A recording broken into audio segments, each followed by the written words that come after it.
నామములో మీ అందరికీ శుభములు తెలియజేస్తున్నాను. ఈరోజు దేవుని వాక్యము చదువుకుందాము.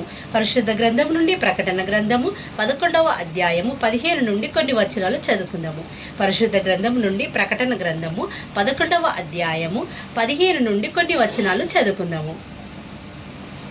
7వ దూత బూర ఊదినప్పుడు పరలోకంలో గొప్ప శబ్దములు పుట్టెను. ఆ శబ్దములు, ఈ లోక రాజ్యము మన ప్రభు రాజ్యమును, ఆయన క్రీస్తు రాజ్యము వాయను, ఆయన యుగయుగముల వరకు ఏలుననను. అంతటా దేవుని ఎదుట సింహాసనాసీనులగు ఆ 24 పెద్దలు సాష్టాంగపడి దేవునికి నమస్కారము చేసి, వర్తమాన భూతకాలములలో ఉండు దేవుడవైన ప్రభువా, సర్వాధికారి, నీవు నీ మహాబలమును స్వీకరించి ఏలుచున్నావు గనుక మేము నీకు కృతజ్ఞతాస్తుతులు చెల్లించుచున్నాము. జనములు కోపగించినందున నీకు కోపము వచ్చెను.